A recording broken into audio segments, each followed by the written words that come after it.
सूचना केवल हमारे विचार हैं, वित्तीय सलाह नहीं। निर्णय लेने से पहले खुद शोध करें। किसी भी लाभ या हानि के लिए हम उत्तरदायी नहीं हैं।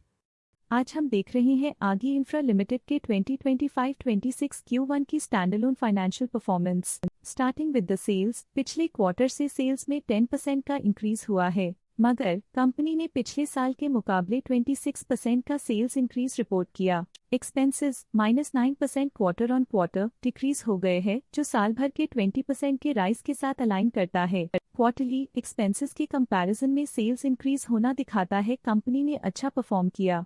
ईयरली कंपैरिजन दिखाता है कि कंपनी ने इस साल अपनी परफॉर्मेंस में सुधार किया है। ऑपरेटिंग प्रॉफिट, जो पिछले साल के कंपैरिजन में 41% अप हुआ है, quarter on quarter around 92% increase हुआ है। Operating profit margin OPM annual basis पे 3.5% से इंक्रीज हुआ है और पिछले क्वार्टर के कंपैरिजन में 14% से इंक्रीज हुआ है। एक्सेप्शनल आइटम्स को ऐड करके अदर इनकम पिछले क्वार्टर के कंपैरिजन में -66% गिर गई, बावजूद इसकी ईयरली डिक्लाइन -0.5% हुई है। इंटरेस्ट एक्सपेंसेस पिछले क्वार्टर से -26% डाउन हुआ, लेकिन ईयर ओवर ईयर इंक्रीज 12.5% हुआ है। डिप्रिशिएशन कॉस्ट में 5% का क्लाइम देखने को मिला और ईयरली बेसिस पे 56% का इंक्रीज देखा गया। प्रॉफिट बिफोर टैक्स एनुअली 38% बढ़ा, लेकिन प्रीसीडिंग क्वार्टर से 94% बढ़ा है। इस साल कंपनी ने 18% टैक्स पे किया और क्वार्टरली कंपनी ने 17.5% टैक्स पे किया है। नेट प्रॉफिट ने ईयर ऑन ईयर 39% का इंक्रीज दिखाया, लेकिन लास्ट क्वार्टर से 27% का इंक्रीज हुआ है। इस क्वार्टर में कंपनी का परफॉर्मेंस अच्छा रहा और स्ट्रॉन्ग ऑपरेशनल मैनेजमेंट दिखाया। वहीं अगर एनुअल एनालिसिस की बात करें तो इस साल कंपनी का परफॉर्मेंस काफी अच्छा था। अर्निंग्स पर शेयर EPS में साल भर में 2% का इंक्रीज देखा गया, लेकिन क्वार्टरली में 27% की बढ़ोतरी भी नजर आई। इस क्वार्टर में कंपनी का EPS अच्छा रहा और स्ट्रॉन्ग मैनेजमेंट दिखाया। आगे इंफ्रा लिमिटेड के फाइनेंशियल स्नैपशॉट को रिव्यू करते हुए कुछ मुख्य ट्रेंड्स सामने आए हैं जो कंपनी की परफॉर्मेंस पे रोशनी डालते हैं। जून 2022 से जून 2025 तक आगी इंफ्रा लिमिटेड की फाइनेंशियल जर्नी में सबसे पहले बात करते हैं सेल्स की। इस साल सेल्स में 16% की वृद्धि हुई है और पिछले 4 सालों में 60% की वृद्धि हुई है, जो एक निरंतर अपवर्ड ट्रेंड को दर्शाता है। पिछले 3 साल से सेल्स लगातार बढ़ती जा रही है, जो मार्केट एक्सपेंशन और कंज्यूमर डिमांड में वृद्धि को दर्शाता है। अब बात करते हैं एक्सपेंसेस की। इस साल एक्सपेंसेस 17.5% बढ़े हैं और 4 सालों में 58% का इजाफा हुआ है। इस साल हालांकि एक्सपेंसेस सेल्स से थोड़ा ज्यादा बढ़े हैं, मगर ग्रोथ रेट्स का करीब होना स्टेडी ऑपरेशनल कॉस्ट को दर्शाता है। ऑपरेटिंग प्रॉफिट का सफर स्टेडीली ऊपर चढ़ रहा है, इस साल 12.5% की बढ़ोतरी के साथ और पिछले 4 सालों में 66% का नोटिसेबल राइज हुआ है। पिछले 3 साल से ऑपरेटिंग प्रॉफिट लगातार बढ़ रहा है, जो कॉस्ट मैनेजमेंट और ऑपरेशनल कुशलता को दर्शाता है।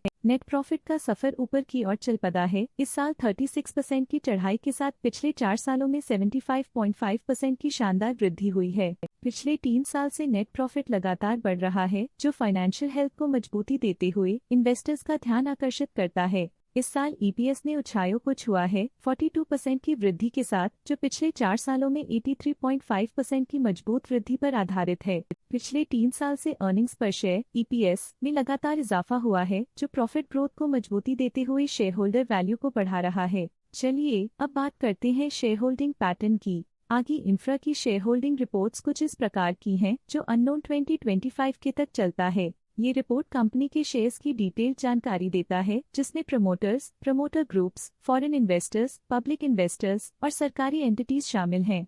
पब्लिक द्वारा हेल्ड शेयर्स का परसेंटेज 26.47% से इंक्रीज होकर 2025 के में 26.91% तक का इंक्रीज से देखा गया। ये चेंजेस स्टेट है कि पब्लिक की इन्वेस्टमेंट कंपनी में क्वार्टर टू क्वार्टर इंक्रीज हुई है। जब कंपनी के शेयर्स का अधिकतम हिस्सा प्रमोटर्स, FII, DII या गवर्नमेंट के पास होता है, तब ये माना जाता है कि कंपनी मजबूत हाथों में है, जो स्थिरता और मजबूत समर्थन को दर्शाता है और इस मार्केट की स्थिरता बनी रहती है।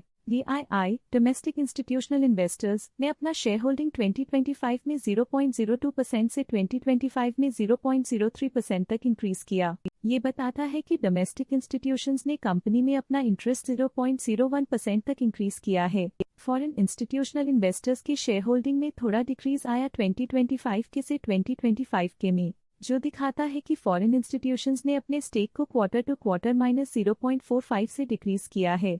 जिसे पता चलता है कि उन्होंने अपनी इन्वेस्टमेंट्स को पुल बैक किया है।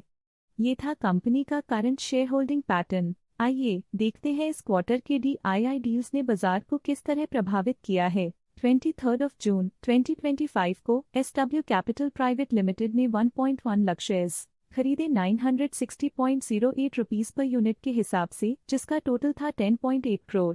23 जून 2025 को SW कैपिटल प्राइवेट लिमिटेड ने 1.4 लाख शेयर्स की बिक्री की 941.43 रुपीस पर यूनिट के हिसाब से, जिसका टोटल था 13.2 करोड़।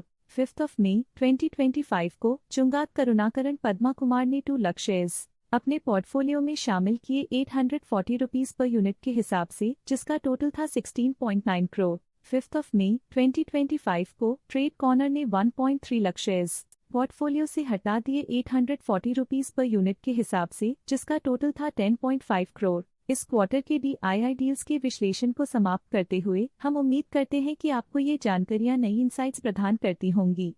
आज के लिए फाइनेंशियल सेक्टर में इतना ही। देखने के लिए धन्यवाद। स्टॉक लेटेस्ट न्यूज अपडेट के लिए चैनल को सब्सक्राइब करें और वीडियो को लाइक एंड शेयर करें।